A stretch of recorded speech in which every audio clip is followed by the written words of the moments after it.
Sur les réseaux sociaux, ce sont des messages d'indignation, de polémique et de protestation qui sont exprimés par bon nombre de citoyens maliens à propos de la représentation nationale après la diffusion d'images montrant un jeune comédien faisant le gorille dans les rues en Russie ou encore une jeune animatrice incapable d'expliquer sa venue sur les lieux. Beaucoup de questions planent, en particulier celle primordiale de savoir comment ces jeunes ont été choisis pour représenter le pays.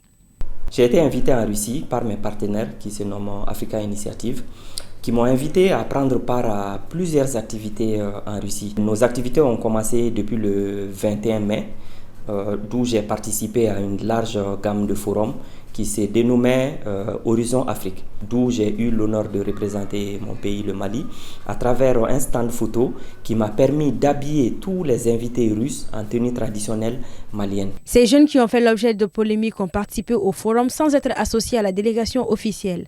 En effet, le ministère de la Communication, de l'économie numérique et de la modernisation de l'administration a clarifié les choses, estimant que la délégation officielle du Mali était composée de cadres techniques des différents départements relevant du dit ministère. Ce sont des techniciens qui ont participé aux travaux au nom du gouvernement malien. Dans le même communiqué, le ministère a estimé que le comportement de ces personnes n'ayant pas été invitées officiellement par l'État n'engage que ces derniers et en rien la position officielle du gouvernement du Mali. Malgré ces vives polémiques, des exploits ont été réalisés. Djeneba Gueye, chargée des médias de l'association Perspective Sahélienne, qui a participé au forum au nom de cette association, a remporté la compétition de création de contenu lors du forum. Une victoire passée sous silence en raison des polémiques. J'ai reçu mon invitation pour participer au Global Digital Forum directement de notre partenaire African Initiative. Sur le site du forum, il y avait une partie concours qui était dédiée à un concours de création de contenu auquel pouvaient participer tous les invités du forum. Il y avait une participation de plus de 100 pays. Le but, c'était de créer du contenu en rapport avec le digital ou encore en rapport avec la culture ou juste la Russie. Et j'ai participé à ce concours vraiment sur un coup de tête. Je ne m'attendais pas à gagner et alhamdoulilah, c'est ce qui s'est passé. J'ai participé dans la catégorie Tech, Talk, Roulette parce qu'il y avait 3 catégories. Durant tout mon séjour, j'ai fait des vlogs et ce sont ces vlogs-là qui m'ont fait gagner.